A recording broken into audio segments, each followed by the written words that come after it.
Welcome to the Winged Wheel Podcast. Here to talk all things hockey are your hosts, Brad Crisco, Ryan Hanna, and Evan Lobsinger.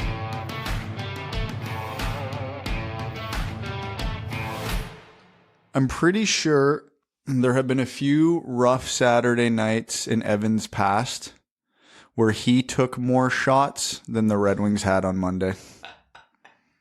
I'm sad he's not here to hear that. Hold on. I'll be Evan for his response. Oh, buddy. The whole rub the jacket into the mic thing that he does.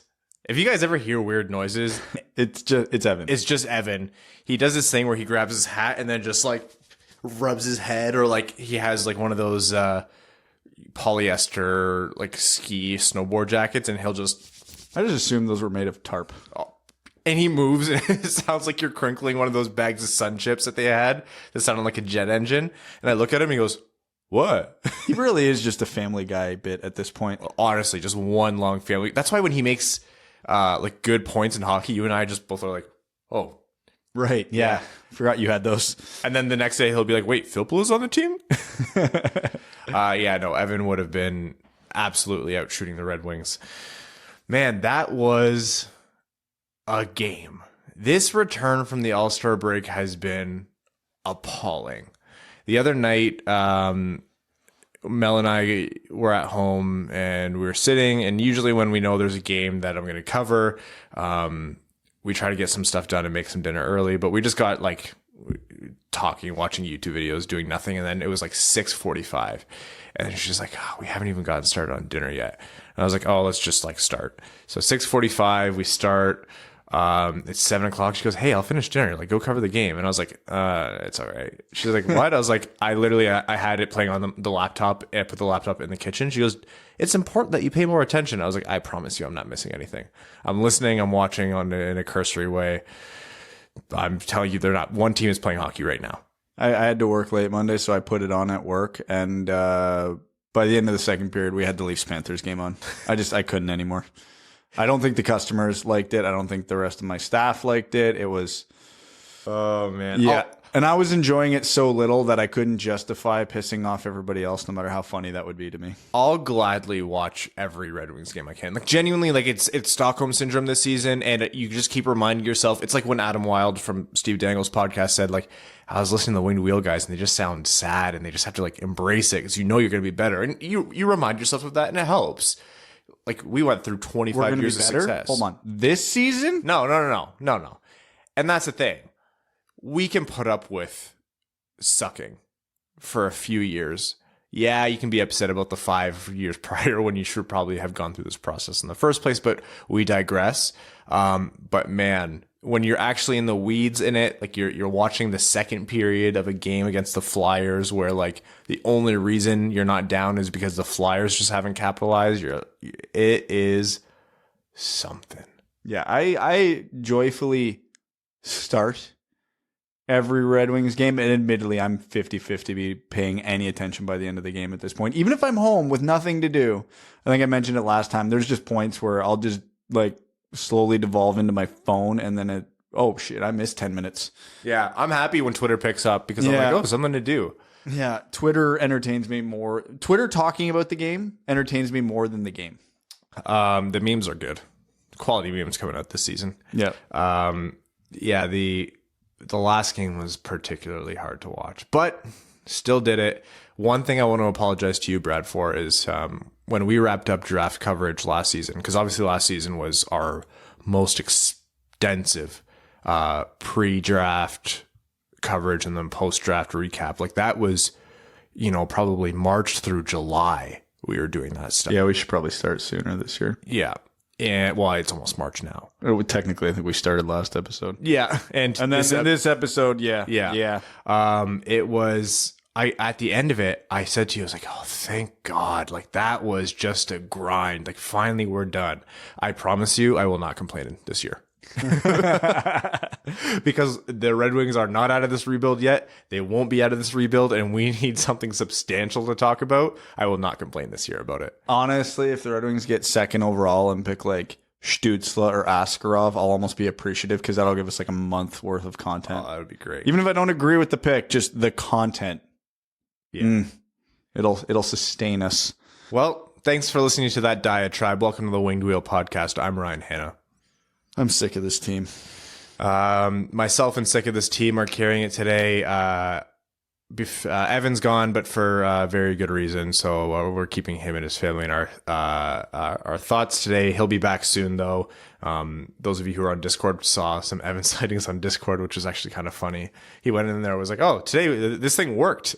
We're like, "Oh, Evan, you're here." So today, as you can see by the title of this episode, we have returning guest Scott Wheeler of The Athletic, draft expert. And guys, let me tell you, it was a great interview. One thing I noticed about Scott is that, like, when we do interviews with people, there's people who, when we talk to them off the air, we're like, "Oh, this is awesome." You almost wish that you could put that on the episode.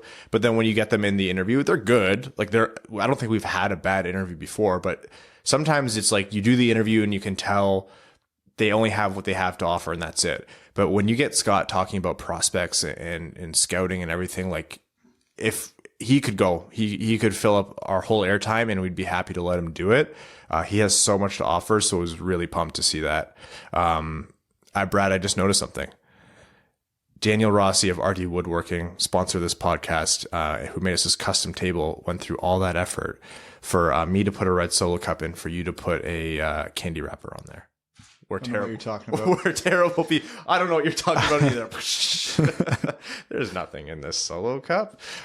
You're telling me I can't leave the remnants of my dinner on this table? And for those who are wondering, my dinner is basically Cliff Energy blocks. It was edibles. Don't lie. We're in Canada. I don't know what they put in them. They had the consistency of a gummy bear. You could have got a lot of stuff in there. Am I even here right now? Speaking of needing edibles, watching the Red Wings game, we're going to talk about the Flyers game very quickly. Look, we're going to get to this again in a second. What are you doing? Are you reading the ingredients?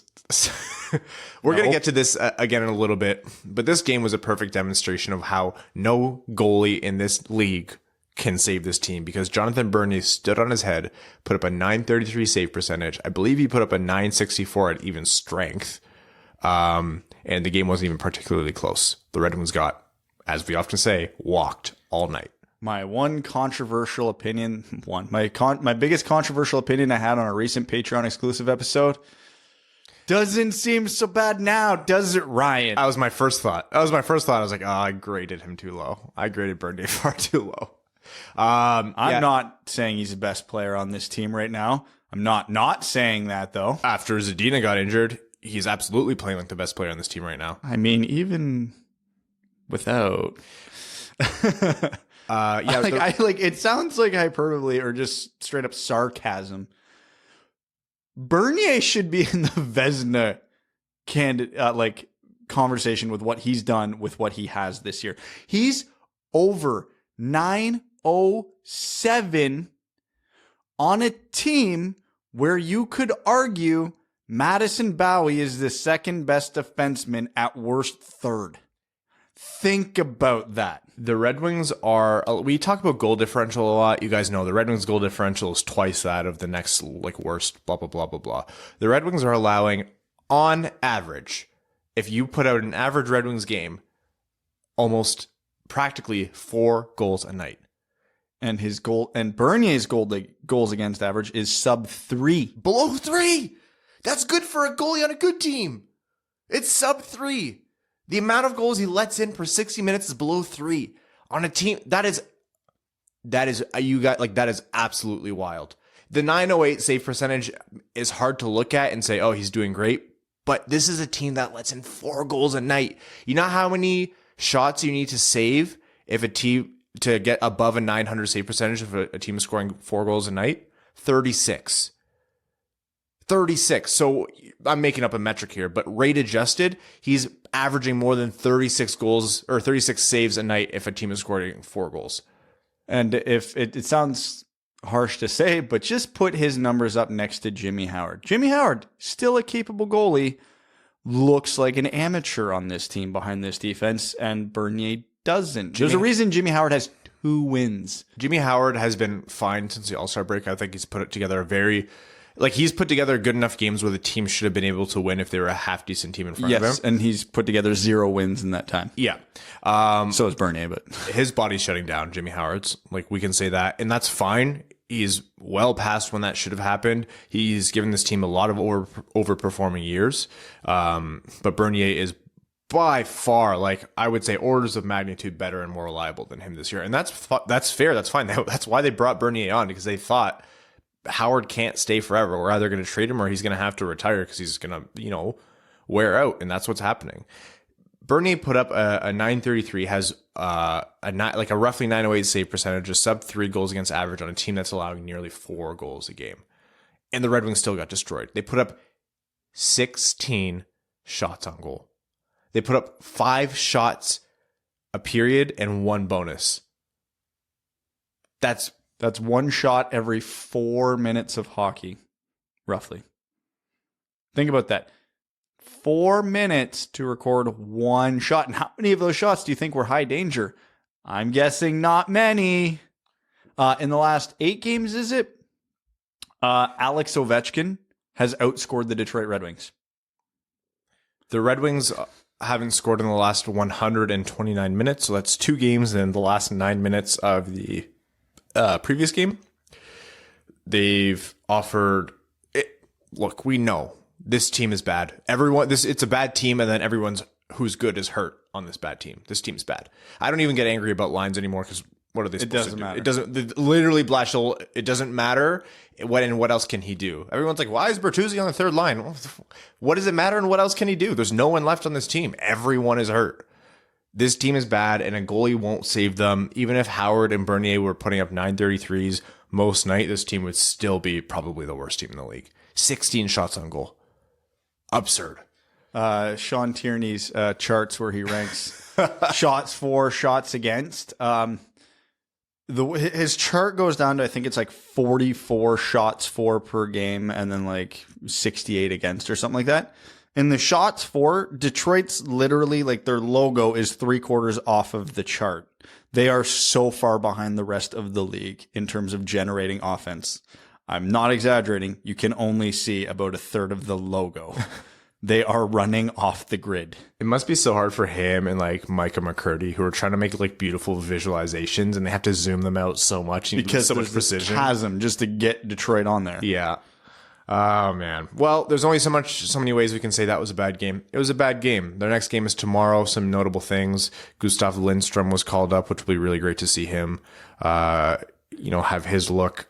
I feel bad for any player who's having their look right now in the NHL because they are not playing with a very supportive cast. My expectations aren't through the roof for Lindstrom, but it'll still be interesting enough to watch. And also Rossi will be back. Neat. Yeah. So, you can't expect too much from those guys, but it will be fun to watch them. And you do want to see them do well. Rossi has had really positive times in the NHL and really poor demonstrations. So you'd hope that he takes advantage of this opportunity. And then same with Lindstrom. Like, this is how he's going to get his look. He hasn't been busting down doors by any means, but with enough injuries, he was going to get his look, and Eisenman and Blashill are going to see what they have in Lindstrom. So, and it's Lindstrom with a D. So for all you people who with an N, that's the with letter an N, you need to focus on. Yes. Sorry for all of you who mispronounce Lidstrom's name. You can as Lindstrom. Now you're right. You can say Gustav Lindstrom. It's a good opportunity for him, albeit not under the best circumstances. Still gives us a reason to watch on Thursday. So that's wow. Our 12th ranked prospect playing on a bottom pair is one of the best reasons we have to watch hockey right now. Let's just get to the interview. Oh my God. Thursday against Buffalo, Friday against Columbus, and then Sunday against Boston, probably before you hear from us next. Should we live stream Boston? Boston? No. Yeah, let's do it. No. What is it? I might not be able to. You said you're free all Sunday. Oh, Sunday. Yeah. Sunday I am. Yeah. It's at 12:30, so it's great. Mika's got swimming at 12:30. I can tag in halfway. Hell yeah. I'll have the keg tapped. Beauty. It's definitely not already tapped in this Red Solo Cup. Okay, so we have our interview with Scott Wheeler. It's great timing because for those of you who read his stuff online, he is releasing his prospect pipeline ranking. So that is a team-by-team ranking from 31 all the way up to 1. And the Red Wings, unironically, came top 10 in something. So the Red Wings came 9th in the league in terms of ranking their set of prospects that they have in the pipeline, 23 and under. And so we decided to have Scott back on to talk about that and the upcoming NHL draft. We're going to start leaning into draft content more and more. And let me tell you, this conversation with Scott was really, really interesting. He had a lot of interesting stuff to say. I think you guys will really enjoy it. It's going to kick a lot of stuff into gear for us in terms of the discussions we're going to be having for the picks the Red Wings will be making. We're definitely going to have Scott back on before the draft and then again after it as usual. So tune in, enjoy. This is Scott Wheeler of The Athletic giving us his draft and prospect expertise. Welcome to the Winged Wheel podcast. We are here with recurring guest star Scott Wheeler, national reporter covering the NHL draft for The Athletic, prospects expert. Scott, thank you so much for joining us again today. Cheers. Happy to be on, as always. So we try to touch base once every little while, and I know we got in twice last year before the draft where we went over some pretty logical hypotheticals, and then after the draft when more Insider happened. So this time it's a little bit more scheduled because you just dropped your prospect pool rankings for the Detroit Red Wings. Yeah, it's been a little bit of a monster project over the last, 2-3 months. I kind of really started digging into it and started putting all of my other obligations at The Athletic to the side in November, and then built out the rankings in November, December, and then obviously went away to the World Juniors in Ostrava, and then came back and really started diving into the actual writing. I built out notes on most of the players and made sure that I had viewings on basically all of the kids before I left. And then obviously you make a couple of tweaks for some of the more notable guys at the World Juniors and try to update your viewings on some of the lesser known guys sort of towards the bottom of the list before you publish the ranking, just to make sure that my ducks are in a row, if you will. So it's been a lot. This is my first time ever doing all 31 teams. I've done prospect rankings here and there for markets that have kind of called on me to do it at The Athletic over the years, but I've never really done all 31 of them in one fell swoop, and it ended up being 5. So it's obviously quite the task, but we're getting down to the wire now. I'm actually working on team number 5 today, so I'm a few days ahead of the actual releasing of the list because Detroit just dropped at number 9 today. But I'm almost done with the sort of writing world, and we'll get to debate and argue about them for the next couple of months, I would imagine. Yeah, you need a certain boldness to assign a number ranking to a bunch of teams that you don't necessarily have an affiliation with. So kudos to you for braving that storm. Yeah. And every time you come on here, you have a penchant for saying or doing something to win over a bunch of Wings fans, and you didn't miss a step today because you gave Detroit fans an unironic top 10, as I noted today on Twitter, because you put the Red Wings in as the 9th best prospect pool in the NHL, which was a silver lining in what's been a pretty rough season for Red Wings fans. So let's dive in and start with who you place as number 1 and how you came to that conclusion. Well, I think Seider is the obvious choice there. Once Zadina, and more of a debate between Zadina and Seider pre his sort of graduation to the NHL here, but I ultimately made the decision to not include Philip at all, just because it looks like he'll finish the year in Detroit towards the end of this season. I expect that he'll be a sort of 82-game player next year, and at that point you sort of move on from being a factor as a prospect in a list like this for me. So at that point, it became clear that it was Seider. I just got back from Ostrava, and he was outstanding. He was actually so good that I considered putting him on my All-Star ballot, despite the fact that the Germans had to play for relegation, which is pretty rare. You don't often see players in the relegation round who are in contention for the All-Star ballot. So Seider was really good. I thought that at the tournament that Rasmus Sandin was sort of the clear-cut number number one defenseman on the ice for any of the 10 teams at the World Juniors. And then there were 3 or 4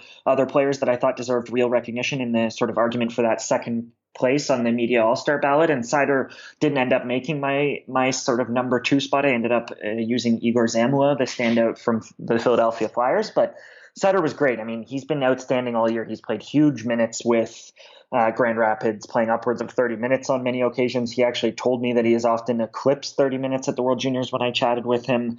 So he's playing huge minutes. He's kind of doing everything that you expect, if you're familiar with Moritz Seider's game, for him to do. He's calm with the puck. He's completely unfazed defensively against good players. He does a really good job shutting down top players, and that was true at the World Juniors, where when he was on the ice, the Germans looked like they could compete with anyone, and when he wasn't on the ice, it looked like a little bit sort of the other direction, if you will. So he's just good. There's not a lot of flair to his game, and one of the things that I highlighted in my description of him in this prospect ranking in particular was one of the things that can frustrate me with him, I should say, is that he can be a little bit too deferential to his line mates. He's the kind of player who, when he gets the puck at the offensive zone blue line, isn't immediately looking to make something happen and to break down the sort of oncoming forechecker with a deke, or to sort of look to the net as a shooter. He kind of gets the puck and then he immediately looks side to side, thinking, who can I give it to? And I think for the true top defenseman in the game, you don't want that sort of mentality. You want a player who really wants to take over and be aggressive and is looking to make a play before he looks to pass off the puck. And Seider, he just always seems to defer to his line mates a little bit too much, even on the power play. So I think that is an area where he can really take some steps, because he has a lot of talent and he has the skill to be able to make plays. And so that, if anything, is probably my only concern. Otherwise, for his age, he's an extremely mature defender. He's got a lot of offensive skill that you sort of could safely project to the NHL level. And he obviously has the size and the length and the skate. He's just a darn good player. And I was very critical of that pick at 6th overall, but he just continues to show that it may not have been a reach. Well, you got ahead of me on that next question there, so I'm glad the fans will have heard you say that unprompted. One thing about what you mentioned with the kind of weakness that Seider shows, where he's too deferential with the puck, that strikes me as something that could be a behavior that could be taught out of him or slowly worked out of him over time. So let's assume that Seider translates his skills to the NHL well enough, and he can work out those weaknesses. Does he seem like a guy who can project as a top pairing defenseman, or would you be more comfortable saying that he's a likely top 4 for now, rather than putting that top pairing label on him? I think I used to think he was going to be a number 3 or a number 4. That's where I had him last year, and that's why I kind of had him as a sort of middle of the first round player, rather than and then even for parts of the year I had him sort of early second round, late first round. He kind of bounced between that sort of late teens to early 30s range for me. And I think ultimately that my opinion of him has changed to go from maybe he's a number 3 or a number 4 to potentially being a number 2. I don't think he's going to be this sort of true dynamic number 1 defenseman that you see in a player like a Victor Hedman or a Drew Doughty. Like, he's not going to sort of rise to that level in the same way that I think some other deep sort of young defensemen in the game can right now, like a Miro Heiskanen, who I think could get there, like a Cale Makar or a Quinn Hughes, or I'm trying to think, Rasmus Dahlin obviously has sort of that potential to be a sort of 25 to 30 minute a night defenseman who can also put up big numbers offensively and be dynamic on the top power play unit. And I think Seider has a chance to be the sort of minute munching aspect of a defenseman like that. Like, he's got the opportunity to be a guy who can play 25 minutes a night, but I think it's going to be a sort of calmer, more poised, less sort of flashy kind of upside in terms of what he truly projects for as his sort of clear cut sort of ceiling. So yeah, it'll be interesting. I think he now for me has an opportunity to be maybe a little bit closer to a number 2 and play on a top pairing and be that sort of complementary piece to someone who maybe has a little bit more game breaking talent. Now, as evidenced by the entire season, the Red Wings have a lot of holes in their roster. A big concern right now is depth down the middle, with Dylan Larkin being the only true top 6 centerman available. So Red Wings fans are really looking towards the person you had ranked number 2, Joe Vilano. So talk to us a little bit about what you've seen from Joe Vilano from the World Juniors and your overall look and how he could project on this Red Wings roster. In my viewings of Grand Rapids this year, I've been a little bit disappointed. If you've listened to me on this podcast previously, you'll know that I really, really like Joe, that I was extremely high on him. I had him 12th overall in his draft year. I believed that he was one of the better picks of the draft, and particularly one of the better picks of that first round. I love his speed. I love his sort of tenacity. I love his ability to get in on the forecheck and his ability to penalty kill and the pace that he can play. He's started to play with a little bit more of an edge, which is something that has been nice to see. And all of those things are great qualities. The question was always sort of never whether he was going to be able to play with NHL pace and become a sort of useful tool for an NHL roster. I still think he's going to be that. I think pretty well everyone that you might talk to that has watched him a lot will probably come away with the same argument. The question is of upside, and that's always kind of been the question. It's, can he make plays? Can he make enough plays? Can he score enough goals? He certainly, I think, has touch. He can handle the puck well. He makes the odd difficult pass through a seam where you think, hey, that's a play that not a lot of players can make. But he's never really been a goal scorer, and he's never really been the type to really sort of enforce his will on a game offensively. Even when he took his game to new heights at the QMJHL level, there were still moments in games where you would think, he's making plays because he's faster and he's more athletic than everyone else, and he's playing on the power play, and that's how he's generating his production. And at even strength, he's chipping in offensively. But he wasn't making the kind of plays that would pull you out of your seat or really break down a team. He was just a smart player who would sort of get to good areas and make the little plays that would contribute to offense. So my concern, if anything, with him these days is whether he can be more than kind of a third line guy, and whether he has enough talent to be a sort of natural second line player who can put up 50, 60 points, or whether he's more of a kind of 40, 45 point player at the next level. So that will ultimately be the question that I think he has to answer. And I think that has been exposed maybe a little bit at the AHL level this year. His defensive game, which has always been a little bit of a hallmark, has been exposed a little bit more. He's been caught out of position a few times. He looks like he's kind of chasing the play a little much. And when you start to chase the play and to try and force things at the AHL level, it almost never works unless you're sort of a truly dynamic talent. We saw the same struggles with Zadina early on, where he just looked like he felt like he needed to be scoring all the time, and in doing so was maybe trying to do too much and wasn't letting the game come to him. And I think that's happened with Joe this year. I think you could have made that argument at the World Juniors too, where he was good, but he wasn't great. So yeah, I'm hopeful for him still. I do think he has a chance to be a second line center, and I think he'll probably see a little bit more out of him offensively, and I'd like to see it come a little bit easier for him. It's hockey, particularly offense, has never really come that easy for him, dating back to frankly when he jumped into the QMJHL very early on as a exceptional status player and never really grabbed hold of it until later in his career. So maybe it's just a slow process and he's got to sort of figure things out, but it hasn't been a great season for him per se. Now, as much as I'd love to go through every person on this ranking player by player, I do want people to go and read your article on The Athletic. So I'll spare you that. But I have a couple other broad questions here about these rankings. Is there a prospect during your whole kind of survey of the Red Wings system that you think Red Wings fans aren't paying enough attention to, who could be something bigger than what they're expecting?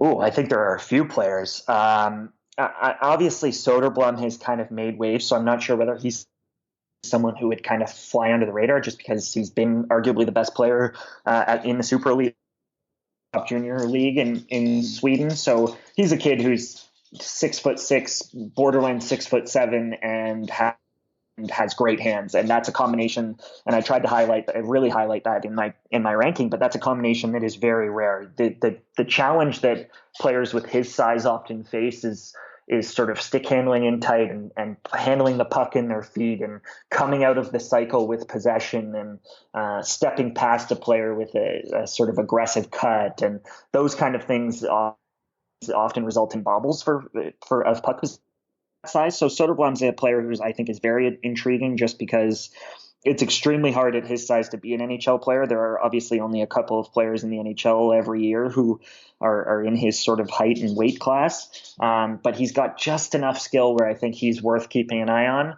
And then Otto Kivenmäki is another player who is kind of at the other end of the height and weight spectrum, but I think has a lot of translatable NHL skills. He can make plays with the puck. He can hang on to the puck.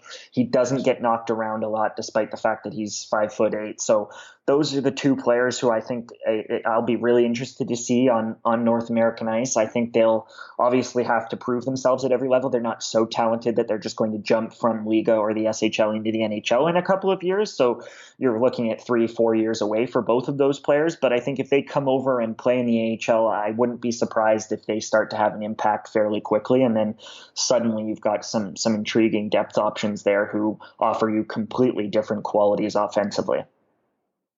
So my last question about the prospect rankings is actually going to shift us over to this upcoming 2020 NHL draft. You noted that the Red Wings have a goaltending pipeline that's kind of unique across the league in that they have quite a few possibly viable goaltenders. What do you make of this pipeline in terms of guys who could see themselves between NHL pipes at some point? And how do you think that would affect Steve Yzerman possibly selecting an Askarov if Detroit does, in all likelihood, drop to pick 4? Well, first of all, I would start off by saying that I don't think that regardless of how bad the perceived need may be for an NHL goaltender and for a sort of true starting goalie for the Red Wings, I don't think that Askarov is my guy in that kind of a range. I know there are teams and scouts that believe that he's a legitimate option in the top 5. I'm not one of them. With that said, just in terms of your question on the pipeline for the Red Wings, they don't have a truly sort of upper echelon sort of top 10 goalie prospect outside of the NHL. Like they don't have one of the kids who I looked at and I had goalies as high prospect rankings and several teams that I had multiple goalies in the top sort of 6 or 7. And if you read my piece, you'll notice that while I have 4 goalies on the list and one more who I sort of noted as an honorable mention, none of them are in my sort of top 10 Red Wings prospects. So I think they all have intriguing qualities, but there's definitely major unknowns with them. Keith Petrocelli, who was the kid that I had highest of those 5 goalies, has sort of just started to figure it out. He was really sort of lanky and coming into his size when he started his college career at Quinnipiac, and he has kind of figured it out this season and finally put it all together. And I think he's interesting just because he's 6'5" and he's very athletic, and that athleticism, once you've added some power to his game, makes him a really interesting goalie, because then now he can go post to post and make some difficult saves. And then he obviously also has that size that kind of fills the net when he's squaring up on shooters for the simpler saves. So Petrocelli's a kid who's really interesting. Karthik Islander is a kid who's really interesting. He's another 6'5" goalie who obviously has intriguing size. You don't often see goalies in the NHL nowadays who are 6 foot, 6'1". So the fact that they're targeting sort of bigger netminders is really interesting. And Guylander's had a great year on the best team in junior A hockey, in my opinion, in Canada right now. So he's interesting. He'll obviously be a few years away, and it's going to take some adjustment at the college level where he's headed next year. But Guylander and Petrocelli, I think, are interesting. Obviously, Eliasson and Larson. And obviously Sweden has a knack for producing goalies, so they're worth keeping an eye on. But between Larson and Eliasson, I also have a lot of questions with both of those kids. So again, there's probably a hit in there when you have 5 goalies that are quality and they're competing against each other for minutes. I would imagine that one of or 2 of those kids is going to work his way into the NHL someday. I really do believe that. The question is just whether one of those kids is going to be a starter or more of a backup. And if they're a backup, then the goalie problem Red Wings have moving forward isn't exactly solved, right? So, it's tough because this is a draft where Askarov is the clear-cut number 1, and the Red Wings are likely to be picking in the top 5. If that's the case, I just don't think Askarov's a fit there. I think you have to go for one of those forwards who's available. So it puts a situation where they obviously still have a hole that they need to fill as they progress through the rebuild here. Now, talking about the Red Wings pick, in all likelihood, they are going to finish last in the league, barring a miracle and a subsequent collapse from elsewhere. That pick is, statistically speaking, going to be number 4 overall, but there is obviously a chance for 1, 2, or 3. As much as I'd love to sit here and wax poetic with you about just how good Alexis Lafreniere is, I don't really think that'd be too productive for either of us. So let's start with Quinton Byfield. I've seen him described as a guy who has all of the tools that you want to see a player like him have. However, he has also been tagged with a kind of risk label in that there's a chance that that all might not translate to the NHL. What do you think about Byfield as a second overall pick and the likelihood that he could reach his ceiling or his full potential for the Red Wings or another team? I love Byfield, honestly. I'm not worried about him even a little bit anymore. I watched him play when he was 15 years old, playing AAA hockey for the York Simcoe, and spent a lot of time in the rink with him that year and watched him play 6 or 7 times live as a 15-year-old. And my big concern back then was, okay, is this kid dominating because he's 30 pounds heavier than everyone else and 3 inches taller than everyone else, and then he also has some skill, or is it really the skill that's allowing him to take over the games? And I think he has shown in the last 2 years since then that it is absolutely about his skill. He has my other big concern with him was that he seemed to lumber in his stride a little bit. He always had power, but he never really had the sort of technique to really move up the ice and push pace offensively. And I have been absolutely astonished by the progression in his skating in the last 8 to 10 months. I mean, he is now at a point where he flies through the middle of the ice. He's powerful. He's light. He looks like he's lighter on his feet. He changes directions better now than he ever has. So there's a ton to like about his game. I think people who were put off by his World Juniors performance, recognizing the role that he was playing. He had been asked to switch from his natural center position, which he has played his whole life, to the wing. He was only playing about 8 to 10 minutes every night, which is extremely hard for a goalie who relies on sort of getting touches or a player who relies on getting touches to make plays. So there's just, again, there's nothing about him that really worries me. He's got the size you look for in the number 1 NHL center. He's definitely has the puck skill. He can make plays. He can sort of carve through the neutral zone. His skating has come to a point now where he's going to be fine at the NHL level, if not a standout skater at the NHL level. So he's the real deal, man. He's going to be really good. He's not going to be a 90-point player or a 100-point player, but he's the kind of center who you could imagine putting up 70, 80 points in a season. And when you have size and you also have that sort of length and the defensive quality that he's likely to have, he struggles on faceoffs, but I think that can come. There's really not going to be a lot there that holds him back, I don't think. Now, a surprise for Red Wings fans is that they are paying attention to another player out of Mannheim in the DEL, although this time they might have a little bit of an advance warning, and that's Tim Stützle, who seems to have risen dramatically across draft boards, both in Bob McKenzie's survey of scouts as well as people who are putting out actual prospect rankings. Has Stützle solidified himself as at least the number 3 overall pick? And what do you make of both him as a player and the notion now that he could be a center by whoever drafts him? Oh, that's a good question.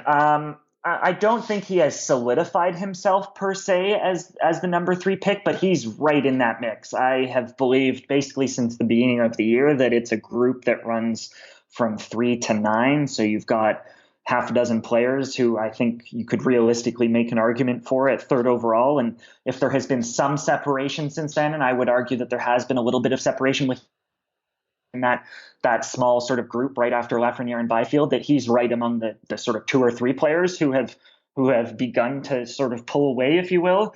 The big thing with him is that he's the best skater in the draft. Like, he's the fastest player in the draft. He plays with so much pace through the middle of the ice that he can basically, and he's a great puck handler, so he can basically do whatever he wants off the rush. He creates exits and entries with ease, and then he can take it to the net and try and burn people out wide, or he can pull up and make plays as a passer. So the big question mark with him is how much of a goal scorer he's going to be. If you're taking a player in the top 5, especially 3rd overall, you want maker and a drive offense as a sort of puck carrier and the kind of player who can make passes and make his line mates better and run a power play, for example. But you also want him to be able to finish off plays. And I think the problem with Stützle, not a problem per se, but the concern with him is that he doesn't have a great shot. He doesn't score a lot of goals. And when he does score, it's normally with his hands. He's not the kind of player who can sort of use all that speed he's got off the rush to just sort of rip a wrist shot in motion, sort of cut across the zone on the power play and score under the bar. Like, he just doesn't have that sort of dynamic quality as a shooter. So I think that's, if anything, that's the one concern. But I do think he's going to be able to play center. He's certainly strong enough. He's grown an inch in the last year. He's added about 10 pounds in the last year. And he's got the skating to play through the middle of the ice. So, and I do believe that centers are better when they're the kind of players that want the puck on their stick and that demand the puck. And he's that kind of a player as well. So I think he can play center, and I think he's going to be a dynamic offensive player. It's just a question of, is he going to be a little bit too one-dimensional to take at that kind of a spot, third overall? And now I know I'm throwing a lot of player-specific questions at you, but this is such an interesting draft. Another guy who's seen a meteoric rise has been Marco Rossi, who seems to be this year's, Cole Caulfield or Alex DeBrincat or whatever you want to call it. Not in the way they play, but just in that their size leads to questions and a lot of discussions. Marco Rossi is 5'9", but is also producing at an insane clip.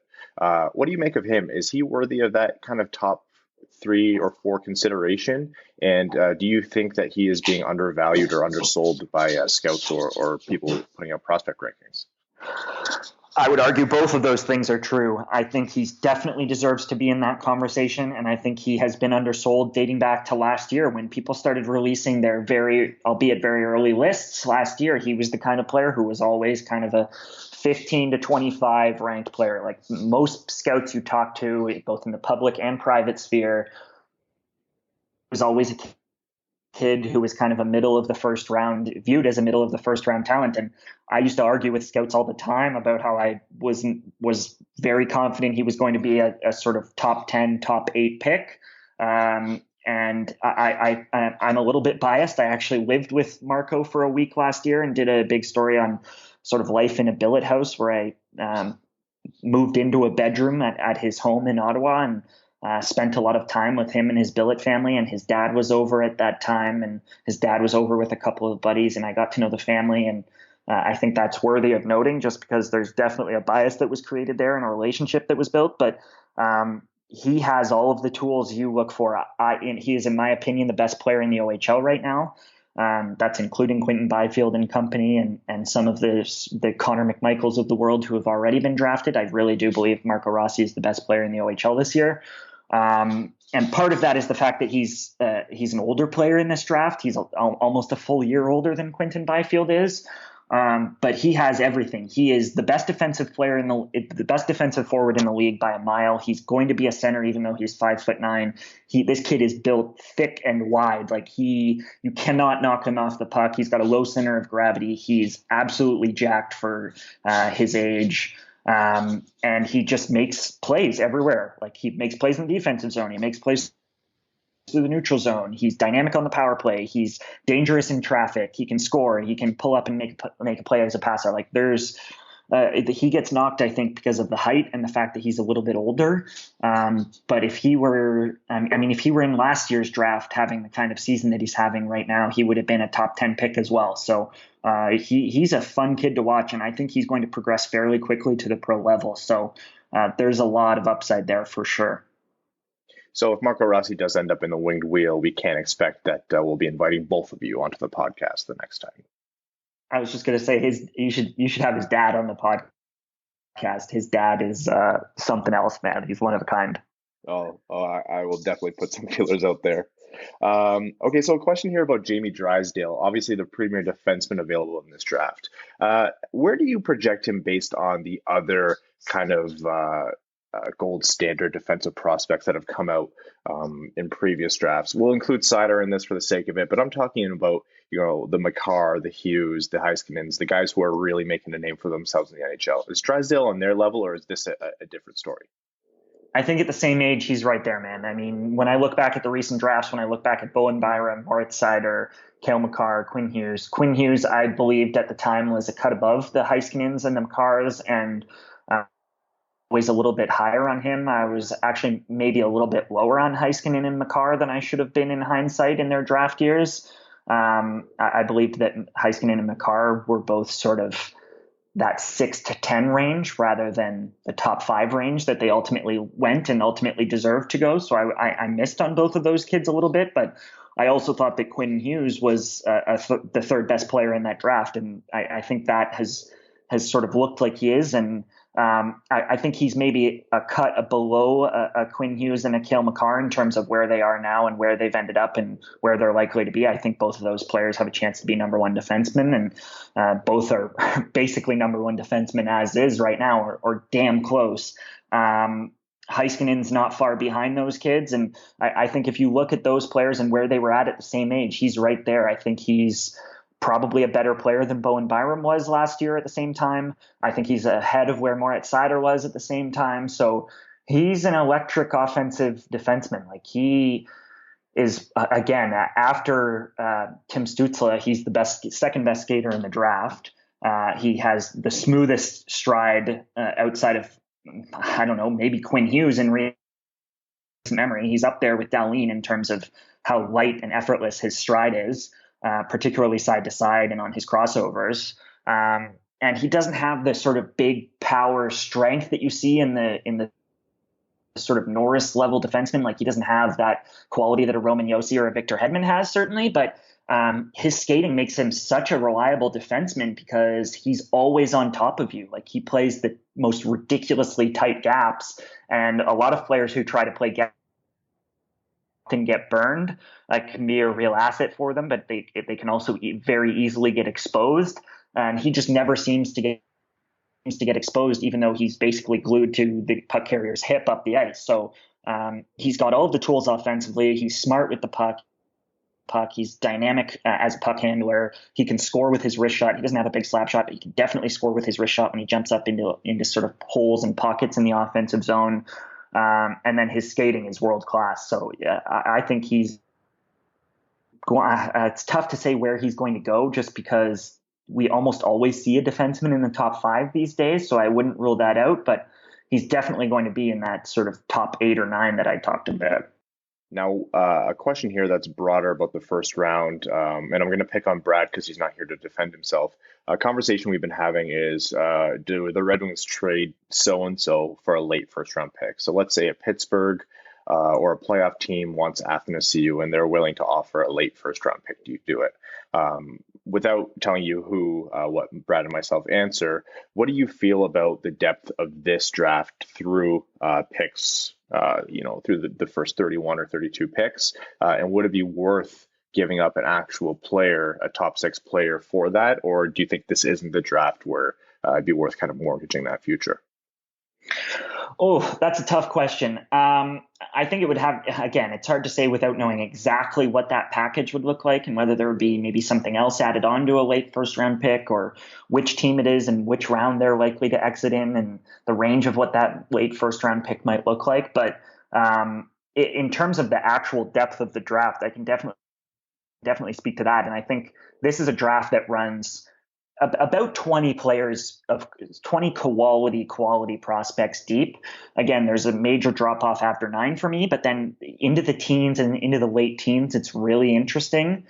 And one of the things that's interesting in particular, if you're looking at maybe a pick that isn't in the top 20 in terms of that range, is that this draft is defensemen, and I don't have very many defensemen in that top 20 range. And so what's going to happen, and this happened last year with picks like Seider and Soderstrom that I thought were maybe a bit too high at the time, but what always happens at the draft is you never see a top 20 where there's only 2 or 3 defensemen picked. There's always going to be 5 or 6 defensemen picked in that range, plus you have a goalie this year. So I think what's going to happen, and I think what a team like Detroit could exploit, is that if they're okay taking a forward, there are going to be forwards who slip. There are going to be dynamic, sort of high-octane, second-line projected forwards who are going to slip in this draft, just because some of those defensemen that maybe don't have loads of talent are probably going to be picked a bit higher than I would pick them, just because teams feel they need to get a defenseman at that slot. And so that would be something that I would definitely keep an eye on. If they're comfortable taking a forward in the top 5 and then also taking another forward later in the draft, and they don't feel like they have to take 2 picks, I think you could get huge value and 2 sort of impact forwards.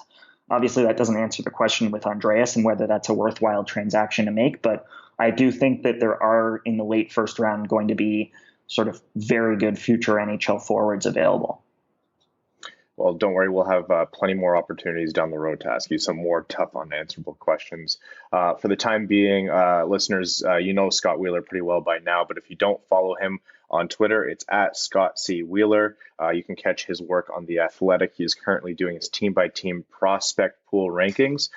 There's a lot coming up in the world of prospects, both for previous years and this upcoming draft. So keep an eye out. Scott, thank you again, and we can't wait to have you back on. Cheers. Thanks for having me. And welcome back. That was our interview with Scott Wheeler. Again, really, really interesting stuff. Notable quotes. Marco Rossi is currently the best player in the OHL, Byfield included, noting that he is a year older and has a bias towards Rossi, but still. The things he said about Drysdale were really interesting. I'm not sure if it was enough to sway me to say the Red Wings should draft Drysdale, but it was enough to make me say, is this going to be another guy we don't regret, or that we regret not drafting? Because certain Quinn Hughes is burning a hole in my heart right now. Philip Zadina helps. Philip Zadina does help. Had a lot of great things to say about Byfield. You know, he didn't have the concerns that a lot of people have that he might be a bust. A lot of great things to say about Stützle. Really, it just solidified. I know we said this last year. The Red Wings are in a better position than last year. Like, they're not drafting anyone bad. They're not. There's no massive drop off unless you're considering Lafreniere 2 through 6. I think the Red Wings have their pick of the cream of the crop, ignoring Lafreniere. It's obviously all that's a wash if you have a chance at Alexis Lafreniere. Lafreniere or Lafreniere? Because Lafreniere is still French, but Lafreniere is like anglicized French, and I can't tell which one it's supposed to be. The first time I ever heard his name was a couple of years ago, and it was on one of Bob McKenzie's prospect things, and he emphasized that Lafreniere Englishes it up. Okay, yeah. So it's not Lafreniere, it's Lafreniere. No, it wouldn't be Lafreniere, but it'd be Lafreniere. Yeah, it's Lafreniere. The accent grave or accent circonflexe? Shut up. Circonflexe is the little hat, and accent grave, I believe. I'm not sure. Shut up. Am I crazy to think that if the Red Wings get 2, 3... Hold on. Sorry, I got to circle back to my insult. Fermez les bouches. Moving on.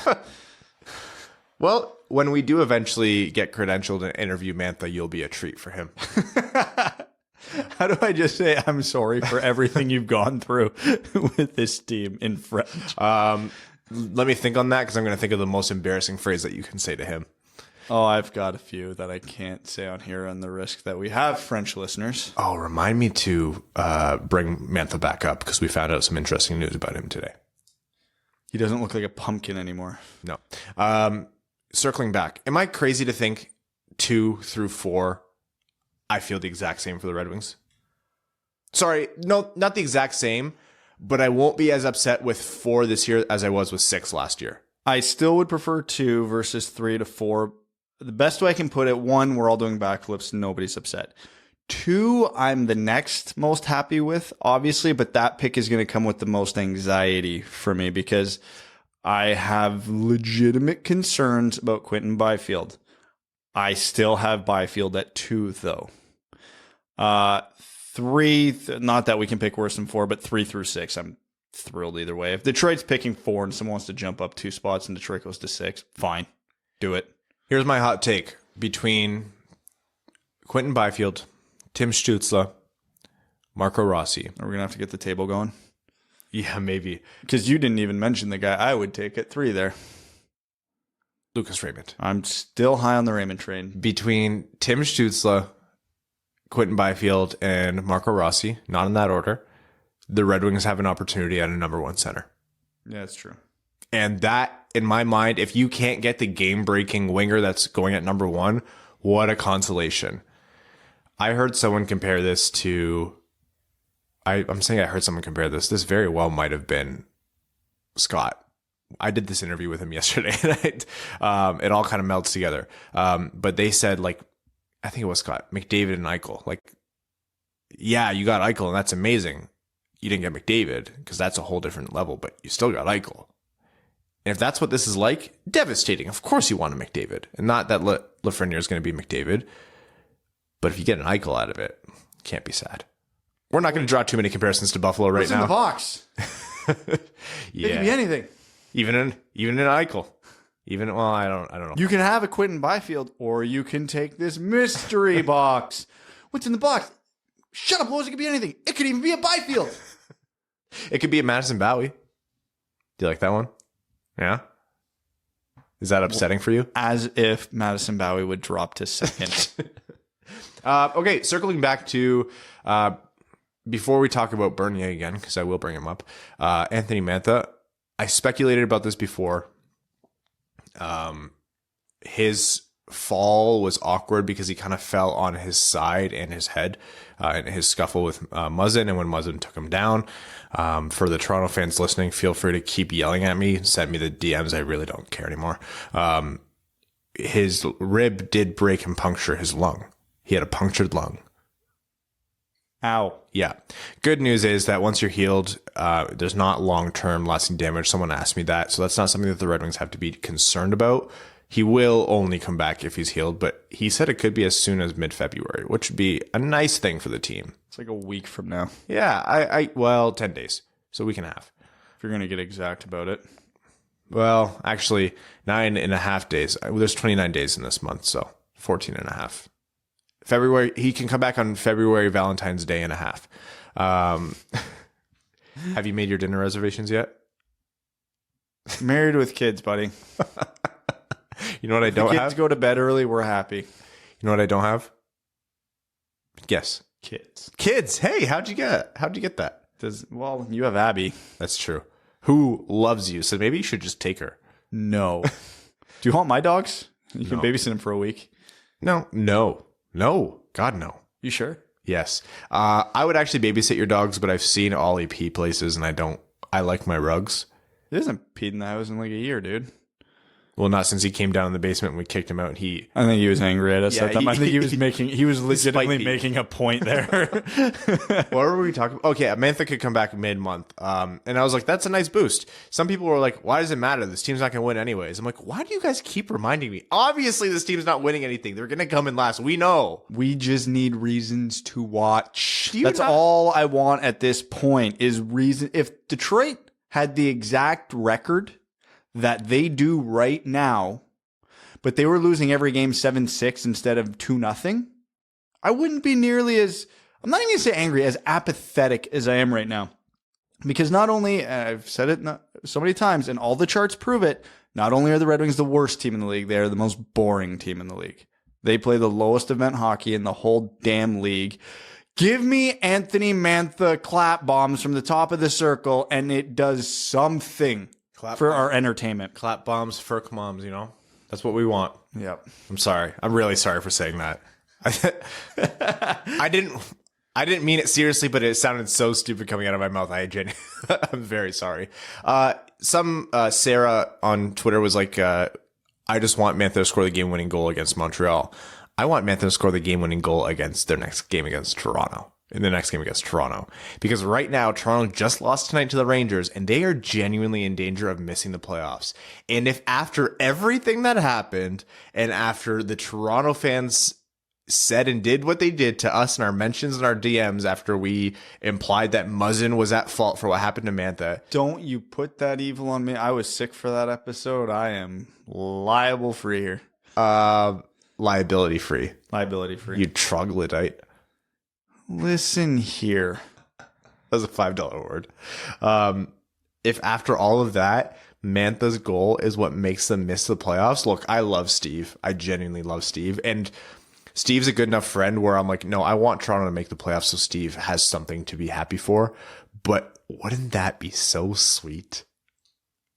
we have a Toronto fan who I know listens to this podcast, Alex. And Alex, I'm so sorry, but it's something that I want. I didn't care. Before the whole Mantha incident, I actually didn't care. I was like, I kind of want to see Toronto in the playoffs. Obviously, they're a great hockey team, and I want to see the best teams in the playoffs. But now, imagine this sweet... Is Toronto better than Florida, though? Yes. More talented. Maybe not a better team right now, but they're more talented. There's just so much. At forward, I would argue Florida's probably better at the other two positions. Oh. Now that Bobrovsky's figured his crap out. Yeah, which obviously he was going to. Yeah, but even up front, man, Huberdeau, Barkov, Hoffman, Trocheck, Dadonov, that can't be too far behind the Leafs' 4 or 5-headed monster. Well, Matthews is... No, I get Toronto's still better there, but not by a sizable gap. Brad, you know me. And they blew a lead against Florida. They did, which was like, they cannot be losing that game. No. If you want to make the playoffs, you cannot be losing that game. Did you see Steve's video after that game? No, I haven't watched it. Ooh, it took him about 15 seconds to get cross-eyed. Oh, man. Look, Brad, you know me. What is my favorite... I don't know how to phrase this. What's my favorite tone to speak in? Sarcasm? Sarcasm. And what is my favorite... I don't know how to say this, but you know how much I value pettiness and petty revenge. And if I can't win, I'm taking everyone down around me. Yeah. The Red Wings suck this season. We know that. Everyone knows that.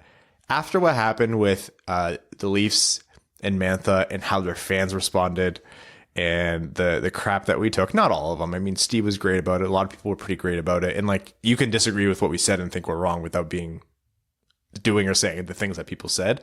After all of that, the sweet, sweet petty revenge of Mantha scoring and denying them the playoffs would just be so sweet. It would be chef's kiss.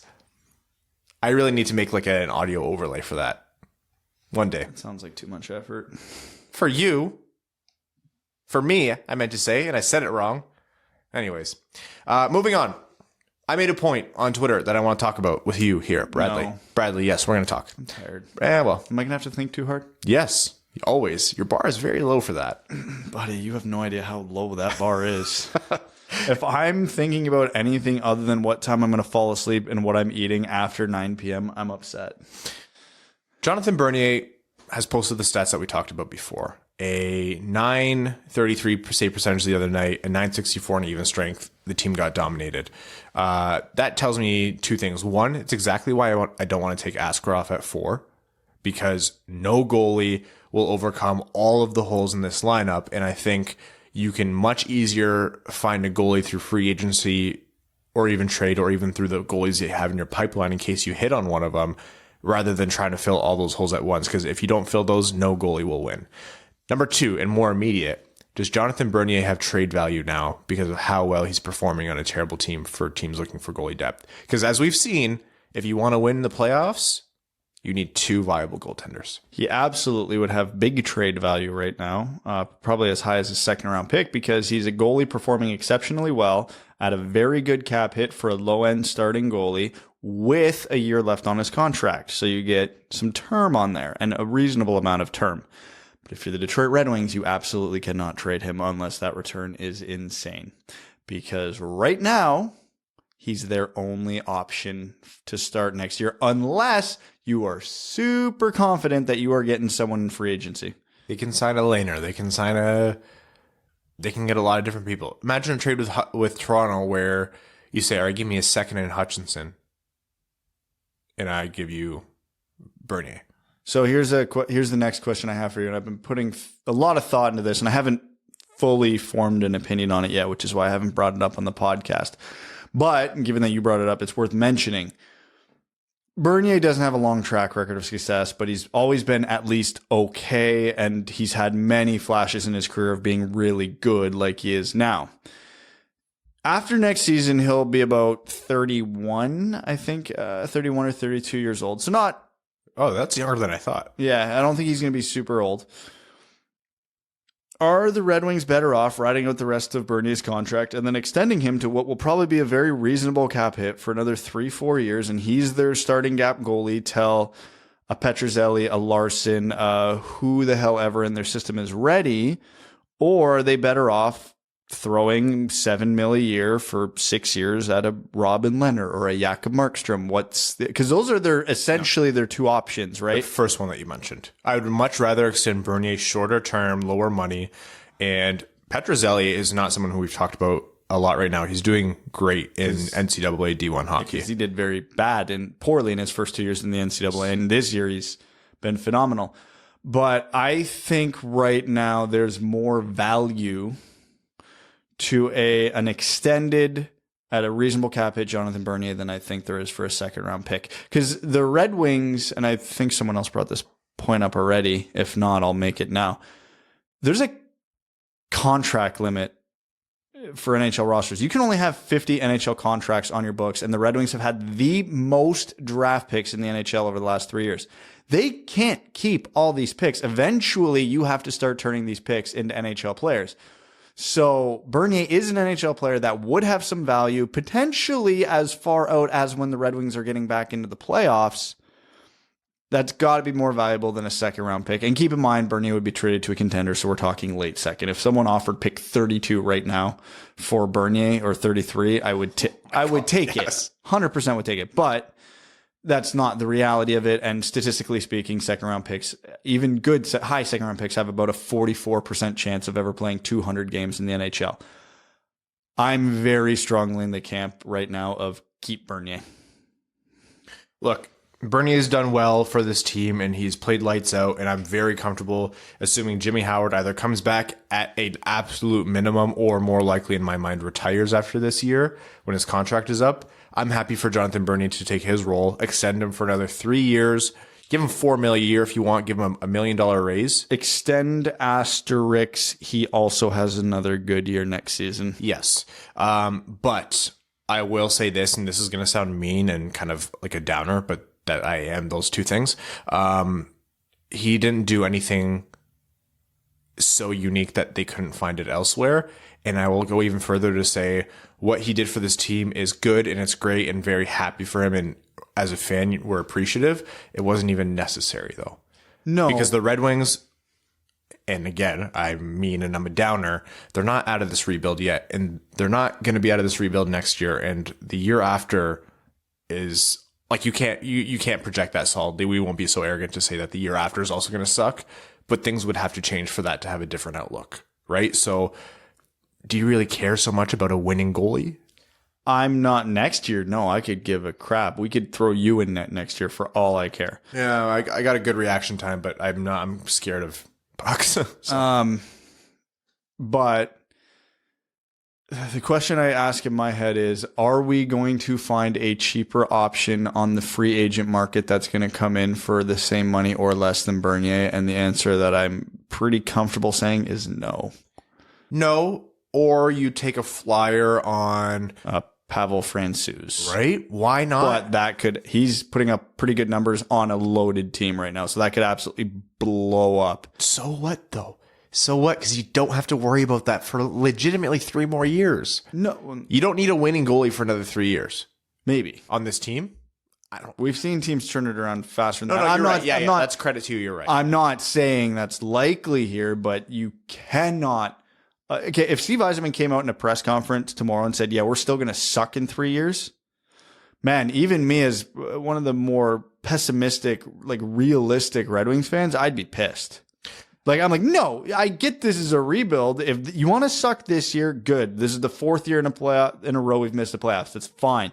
You want to suck next year, totally fine, but you damn well better be doing something to be competitive the year after that. So if they're telling me that, oh, we signed Pavel Francouz for 4 years, $5 million in his first year, he absolutely tanks it, I'm going to be pissed. Because now this is the guy that's supposed to carry us into the playoffs. Nah, man, I'm sticking with the evil I know at that point. All right, yeah, you know what? I was coming on too strong with that. Losing Bernier wouldn't be a nothing, you know, it would be substantial and it would be something that Yzerman would have to address. But I'm just saying, if the return was halfway decent, if they get a second round pick, I think Yzerman's taking it, and I would take it too. Depends on the team for me. I would take any second round pick for Bernier. I really would. I think the fair price, like if we're removing market value and we're just taking a fair objective price, Bernier is worth a third. but you consider the circumstance, you consider the deadline premium, the goalie premium, and the fact that Detroit knows they like realistically need him, or at least someone who's doing what he's doing.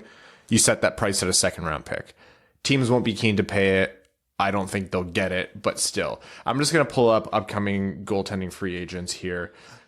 Robin Leonard, Corey Crawford, Jakob Markstrom, Pavel Francouz, Matt Murray, Thomas Grace, Cam Talbot, Halak, Anton Khudobin, Mike Condon, no. Brian Elliott, Mike Smith, Aaron Dell, Keith Kincaid, Linus Ullmark, Korpisalo, he'll be brought back. Louis Domingue, Kivlenieks, which is just a fake player for sure. That's an anagram of Elvis Merzlikins that they use as backup. Also needs a contract. These are like some of those were RFAs. None of these names are screaming confidence to me, and the ones that are, I know, are coming in over $7 million a year. Three-way trade. Couple worthwhile gambles there, but that's on a short-term contract, which, from our perspective, doesn't do Detroit a whole ton of good, because by the time they'd get good again, guess what? Got to pay that guy now. All right. What we're going to do now is move this conversation along. We have more to talk about Bernier. We have more to talk about trade deadline coming up in future episodes, and of course, way more about draft content. But we're going to move over to overtime right now. And this is a midweek episode, which means our patrons, or the overtime questions, are Patreon exclusive. We're going to start off with John Evans. Says, hello, gentlemen. Greetings from Ohio. I will always apologize that you have to live there.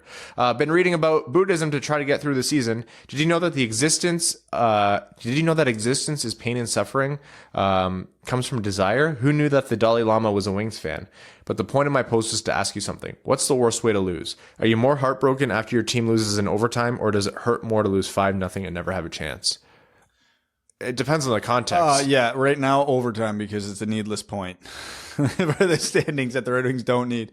Maybe it's always overtime, because I'm like, if the team was good, then I hate that they lost. Think about playoffs, not playoffs. Definitely overtime, but man, that 7-1 shit kicking we were at Detroit Buffalo last season, I would never want to pay to experience that ever again as long as I live. At least with an overtime loss, you're enjoying 62 minutes of that game, give or take. Cyril Rabicki says, hey, Ryan, Brad, and maybe Evan. I was wondering who you would consider the Red Wings' biggest draft steal of all time, considering both their spot in the draft and career at the Wings. Nicholas Lidstrom. In my mind, the candidates are Zetterberg, 7th round, Datsuk, 6th round, and Lidstrom, 3rd round. Obviously, Lidstrom wasn't picked quite as late, but getting the second best defenseman of all time in the 3rd round is a massive steal. And you nailed it, Cyril. It is absolutely Nicholas Lidstrom. I'll also throw out Konstantinov in the 11th round and Holmstrom in the 10th as honorable mentions. Fedorov was not 1st round also. Keep up the great work. Yeah, Nick's the easy answer there. Austin Trotman says, is there any former Red Wings in the league you'd prefer, or you would like to see brought back to Detroit?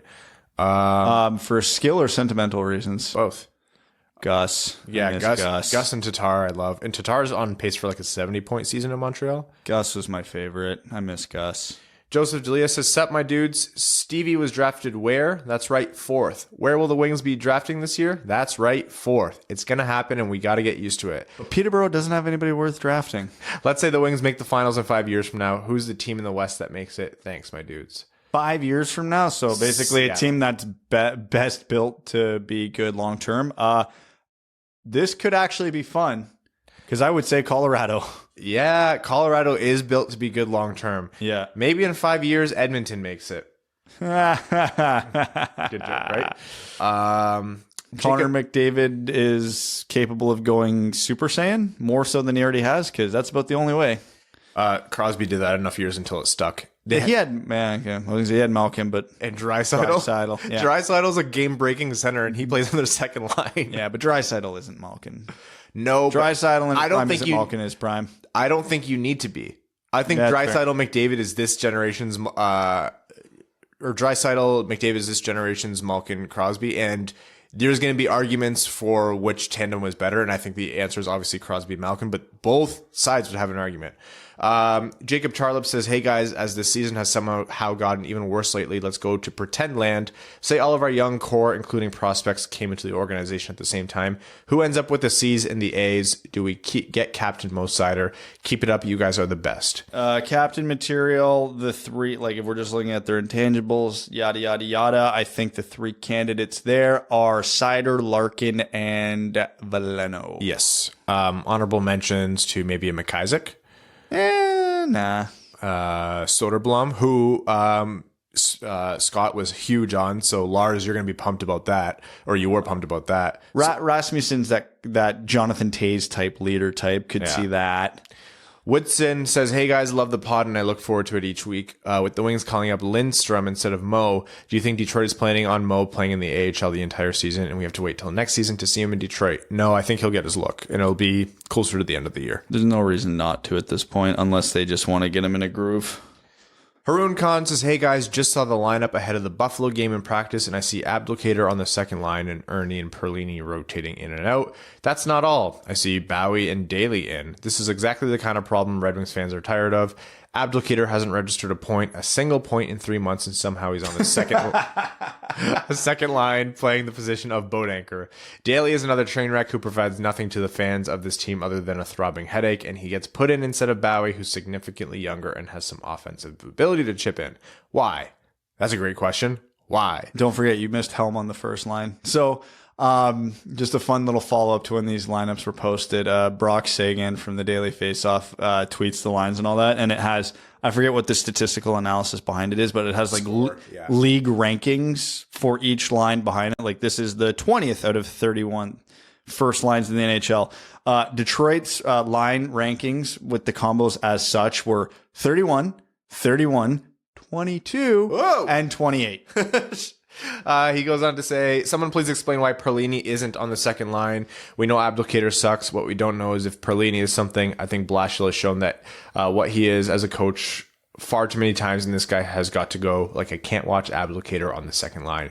The games are already so hard to watch. May the hockey gods hear my prayers and help us win the lottery. Thanks, guys, and let's go Red Wings. Just because we don't care about the lineups anymore doesn't mean we don't think they're objectively stupid. Benji says, what's up, boys? I come from the land of demon farts, stand-up wiping, and pineapple bets. The good old days. It's wonderful to hear how much both you guys and the commenters have gotten.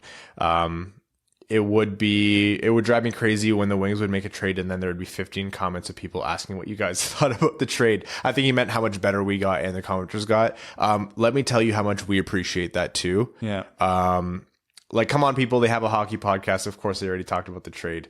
Anyways, here's a fun fact for you guys. If all teams keep up their current points per game, the Red Wings will be mathematically eliminated on February 18th after Game 62. The Wings will have 32 points with a possible 72, or 32 points, yeah, with a possible 72. The Islanders will have 75 points. Florida and Philly will each have 73. I'd bet my sweet bippy that it'll happen sooner, though. It's going to be an exciting last quarter to the year. Now I think I'm supposed to tell you cheese bags to stay fresh. Peace. Benji, that was a great comment. Thank you, pal. Evan Beckner says, hey guys, did you know that punctured lungs aren't always caused by broken or fractured ribs? If you have enough air in your lungs and experience a high pressure event, they can just pop, like stomping on a balloon. Ain't that neat? Why? I didn't want to know that. No, but that's actually interesting because that might be what happened. Matt says, hey guys, who do you think will be the next few Wings to have their numbers raised to the rafters? My hope is Sergei, Vlad, Pavel, and Henrik in that order. I think he has that order nailed down. Yeah, that's right. You could almost raise. Would this work? Yeah, Sergei and Vlad at the same time, but only one banner they can share. Just flip it every other game. Oh, you're funny. That's funny. I like how you did that in your head, like the visual in your head of the 91 turning. Yeah, 91, flip it, 16, it'll work. Yeah, I had to do it too. Because you don't actually have to flip the numbers. You just rotate it. Imagine they have it like on this rotating thing, like the Vitruvian Man, just like spinning around. I think that's it. I think Sergei has to be in the rafters. I think despite how Pavel left, Pavel Datsyuk at his prime was the best player in the world and nearly brought them 2 cups. Or nearly brought them 3 cups. He was a big part of 2 of them. Sergei's got a heart, so he was the best player in the world for at least a season. Yep. Austin Heuser says, Gents, with the news today about Mantha's punctured lung and the lack of discipline from Muzzin when the injury occurred, do you think it's time for a complete rehaul of how the Department of Player Safety hands out discipline? God, yes. That needed to happen 5 years ago. I know that they've been a joke for a while, but why not implement something like an eye for an eye policy? You injure a guy with a hit deemed to be illegal, your suspension is for as long as they're out. In this case, the league thought Muzzin was clean, so maybe my plan doesn't work at all. But I'm just bummed that a BS move like that put one of our best players on the shelf for that long. Also, has anyone found Trevor? Trevor. Terry. Who's oh God, we lost another one. We lost Trevor. I don't think an eye for an eye policy would be clean. Like it doesn't work perfectly black and white like that, but I do agree that something more substantial should be in place. I don't know what it is. I don't have an answer, but you can't do eye for an eye. There's too many variables. Like let's say when 5, Johan Franzen came back and X and Buddy and solving for Y. Shut the hell up. Just shut up. Ferme le bouche. Because if there's a guy that's injury prone to something and you do something like slightly out of bounds and you just clip the guy or whatever, and then his career's over. Imagine Mark Giordano exploded McDavid's knee on that, like, it wasn't a clean play, but like on that one play, and then McDavid, who has a fragile knee, his like 3 years ended, and Giordano had to sit the last 3 years of his career. Yeah, it'll never happen. Stay fresh. And also, teams would strategically do that too. Like, oh, this first line player injured this fourth line guy on our team. Yeah, 4 months minimum. He had 4 stitches. 5 maybe. We have video of him in Cancun. I was like, I saw him. They're like, he's 6'6", and he looks like Elmer Soderblom. I don't know why I keep bringing him up. It's Lars. Lars is making me talk about Elmer Soderblom a lot. Stay Fresh Cheese Bags of Fournier Company says, rank the most to least likely to be traded. This is good. Daly, Athanasiou, Lindstrom, Rossi, Bernier. All right. 1, Daly. 2, Bernier. Athanasiou. Rossi, Lindstrom. I don't really care. Yeah, Bernier. Then I'll say Rossi, Lindstrom, because the team seems to be big on Lindstrom. What are the plausible returns we're looking at here? Daly, 5th or worse. Mid-round pick would be a blessing from the hockey gods. Athanasiou, you're looking for minimum first-round pick, or you don't consider it unless there's a really good prospect coming as well. Bernier, 2nd is great. Anything less than a second, you don't even consider it. Rossi and Lindstrom, I don't even know if you equal prospects. Yeah, because you're probably not trading them for picks at this point. Those are weird deals to make. Nice Patreon only episode. Yeah, guys, we release a Patreon exclusive. So if you're on Patreon, you can, if you're a Patreon subscriber, you can listen to it on Patreon, or go on Patreon and get your personal RSS feed, and you can listen to it however you get your podcast. To lightly touch on that, a 5-barrel cannon is sorely needed. Stay Fresh Cheese Bags, a nice New Zealand Sauve Blanc, any Marlboro pairs well with mild cheeses like Swiss or Provolone. Mike Babcock can still go fist himself. Last question is from Chris Smith. He says, I knew it wasn't going to happen, but I was hoping that the mid-season grades episode would just have been the intro, one of you guys saying F. And then didn't we joke about doing that? We really should do that. The whole intro, F. Thanks for tuning in to the Wing Forget Reel what podcast. it was. I seen an article online somewhere. I can't remember for the website, but I want to say it was a Leafs website, and it was like during all the contract negotiations. Title of the article is "Should the Leafs trade Mitch Marner?" You open the article, no. That was the article. And with that, Brad has a late night ice time, and I have a lot of editing to do. So we're going to wrap up. We want to thank all of our listeners, our Patreon sponsors, our name level sponsors, Ryan's favorite bastard, Arjun Shanker. Those are 2 different people, but I like saying it that way. Andrew Bohan, Scott Martin, Kayla Thompson, Mitchell Shinkowski, Aaron Taylor, Jacob Turner, Matt McKay, Matthew M. Rice, Luke Johnson, Mike Reed, Ryan Lewis, Langabir, Clayton Van Dyken, Kaylin Wood, Hassam Al-Qassem, Charlie Elkins, Hannah Lee, Sean Levine, Connor Leighton, Danny Jr., Craig Kibble, Rob Thiel, Simon Anderson, John Evans, K-Waz, and Stan Olson. Thank you all so much. I'm gonna murder Brad.